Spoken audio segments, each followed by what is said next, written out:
Assalamualaikum warahmatullahi wabarakatuh. Sekarang kita akan membahas secara singkat salah satu soal USNK Fisika SMA tahun 2024.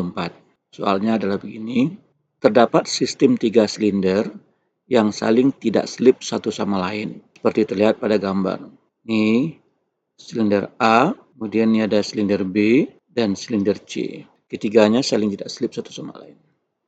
Silinder A dan B hanya dapat berotasi terhadap titik pusatnya dengan kecepatan sudut konstan masing-masing omega A 5 rad per sekon dan omega B 4 rad per sekon.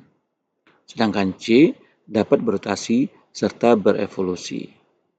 Jika diketahui jari silinder A dan B masing-masing adalah RA 5 cm dan RB 13 cm, maka kecepatan sudut revolusi silinder C adalah titik-titik rad per sekon. Jadi silinder A ini hanya berputar terhadap porosnya yang tetap dengan kecepatan omega A, dan silinder B berputar pada poros yang sama dengan kecepatan omega B. Sementara silinder C ini bisa sambil berputar dan berevolusi. Bahasan lengkap soal ini dapat kita lihat pada buku Bahas Tuntas Soal USNK Fisika SMA tahun 2024. Mari kita lihat bahasan singkat untuk soal ini. Kita memiliki 3 silinder, silinder A, silinder B, dan silinder C. Silinder A dan B itu hanya berotasi. Kita katakan silinder A dan B dalam kondisi terikat dengan tanda kutip, karena dia masih bisa bergerak, tidak terikat sepenuhnya. Geraknya adalah gerak rotasi, tapi pusat massa keduanya diam. Gerak silinder A dan B hanya rotasi terhadap titik poros. Dengan kecepatan sudut silinder A adalah omega A dan kecepatan sudut silinder B adalah omega B. Di sisi lain, silinder C adalah bebas, dalam artian pusat massanya tidak diam. Pusat massanya bisa bergerak. Nah, untuk silinder yang bebas, gerak silinder itu ada dua, yaitu gerak pusat massa ditambah dengan gerak rotasi terhadap pusat massa. Silinder adalah benda tegar yang memiliki karakter berbeda dengan benda titik. Bagi yang berminat untuk mempelajari lebih dalam tentang dinamika benda tegar, silakan baca buku USN Fisika SMA Dinamika Benda Tegar. Di sini akan dibahas secara tuntas segala hal yang berkaitan dengan benda tegar. Baik, sekarang kita lanjutkan bahasan kita. Karena gerak rotasi dari silinder A, maka titik P pada silinder A ini akan memiliki kecepatan tangensial yang kita sebut sebagai Vp yang sama dengan RA omega A, yang nilainya adalah ini, 0,25 meter per sekon. Sementara titik Q yang merupakan permukaan silinder B itu memiliki kecepatan tangensial Vq yang sama dengan RB omega B, yang nilainya adalah seperti ini, 0,52 meter per sekon. Nah, karena silinder C menempel pada kedua silinder A dan B dan tidak selip baik terhadap silinder A maupun terhadap silinder B, maka titik P di silinder C itu akan sama kecepatannya dengan Vp, dan titik Q di silinder C akan sama kecepatannya dengan Vq. Nah, seperti ini, pada silinder C, titik P-nya kecepatannya adalah Vp, titik Q-nya kecepatannya Vq. Kedua titik ini memiliki arah yang sama, maka pusat massa akan mengarah pada arah yang sama pula. Tidak mungkin pusat massa akan bergerak pada arah yang berlawanan kalau dua elemen massanya bergerak pada arah yang sama.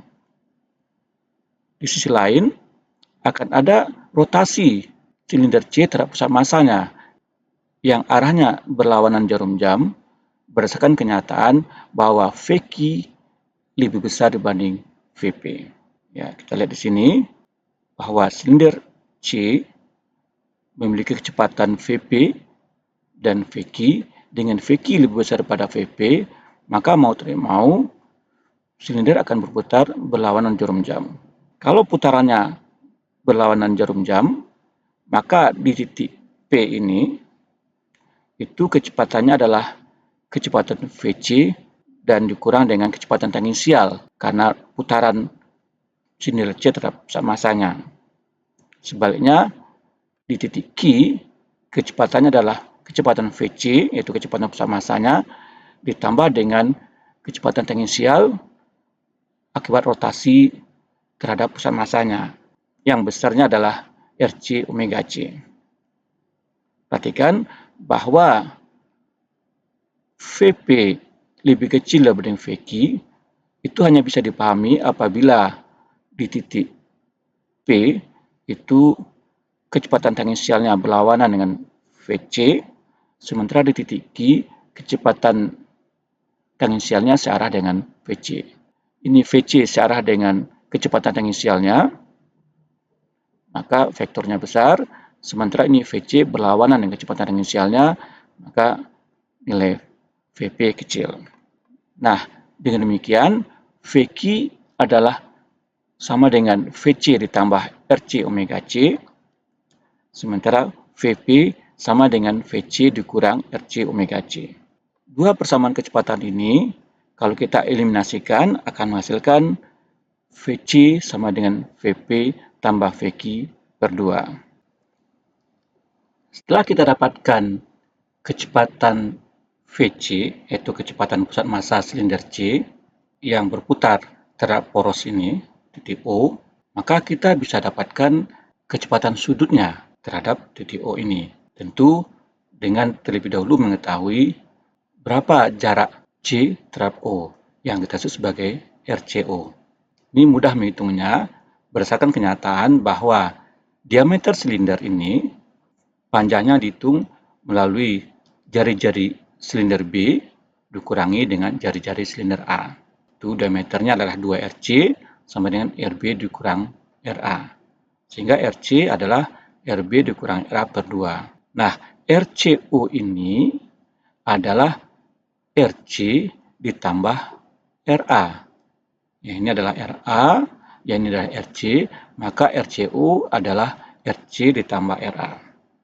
Nah, setelah dapat RCO, kita akan dapatkan omega CO-nya. Artinya, kita akan peroleh kecepatan sudut pusat massa silinder C terhadap poros titik O, yang besarnya sama dengan Vc dibagi RCO. Ini bahasan singkat soal kita. Lengkapnya silakan baca pada buku Bahas Tuntas Soal OSNK Fisika SMA 2024. Tersedia dalam format e-book atau non-cetak. Selamat membaca. Assalamualaikum warahmatullahi wabarakatuh.